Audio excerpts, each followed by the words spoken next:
A creator's biggest nightmare. Imagine you're at a meet and greet, an event organized by one of the biggest platforms in the world, and you're suddenly assaulted in front of everyone. And the organization responsible for your safety does nothing. This isn't a hypothetical. This is exactly what reportedly happened to Emiru at TwitchCon. And the details of this security failure are shocking. Let's break down what happened and the massive controversy it's exposed. But first, if you're not familiar with Emiru, it's important to understand why this is such a big deal. We're not talking about a small streamer. Emiru is one of the most popular and recognizable creators on Twitch. With millions of followers, she's incredibly well known for her high effort, extremely accurate cosplays, and her skilled League of Legends gameplay. She is also a key member of OTK, or One True King, which is one of the biggest content creator organizations in the world. So, when she has a meet and greet, it's a massive draw. She's a top tier creator, which makes the lack of security she experienced even more unbelievable. So here's what went down. At this massive meet and greet, a man bypassed all security, walked straight up to Emiru, and assaulted her, consensually hugging her and appearing to try and kiss her.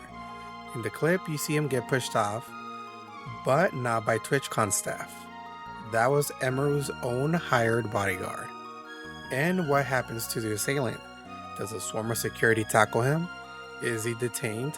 No, he just walks away, completely unimpeded. The only other people who came to help Emiru were her personal manager and a friend. The official event staff was reportedly nowhere to be seen.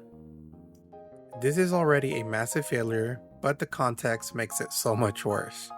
According to reports, this wasn't Emiru's preferred bodyguard. Her main security guard, someone she trusted, was allegedly banned from the venue. And why? For successfully stopping a different stalker at a previous event. He detained the person until authorities arrived, he did his job, and for that, he was banned, forcing Emiru to hire a different bodyguard. 2 years ago, where there was a guy following me around TwitchCon, and he asked him to stop multiple times. My guard asked him, and the guy wouldn't stop, so he grabbed the guy, but he didn't hurt him. He was just holding the guy until the con security came. And then for some reason they're yeah, because your security guard touched him, he's perma-banned from the venue forever. But he didn't even hit him or anything. He just held him while they waited for the police to come. And what the fuck? And it was my favorite security guard. I can't have him at TwitchCon anymore. This isn't just a one-off incident. It's part of a pattern. For years, people have raised serious safety concerns about TwitchCon, from reports of drink spiking to a general lack of security.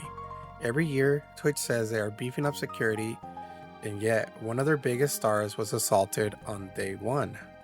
There's one question that has been coming up on social media, just in terms of safety and security at TwitchCon in light of recent events.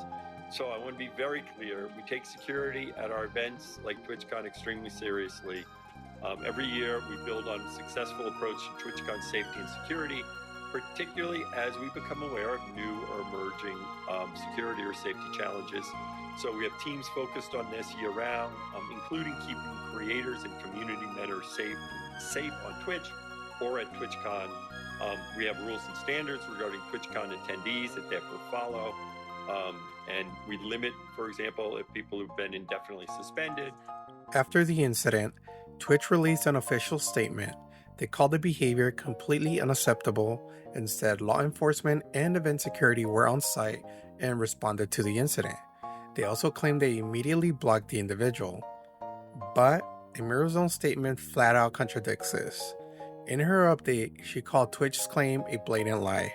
She stated the man was allowed to just walk away and that he was only caught hours later, and only because her manager relentlessly pressed TwitchCon staff to do something about it. She felt so unprotected that she announced this would be her last TwitchCon. And here's a final awful detail. Why was Emiru, a creator who has had issues with stalkers, even at this meet and greet? It appears she didn't even want to do it. She felt it was unsafe, but she was allegedly in a contractual obligation. She had to do this meet and greet in order to keep her show. So Twitch allegedly forced her into a dangerous situation she didn't want to be in, and then failed to do the bare minimum to protect her.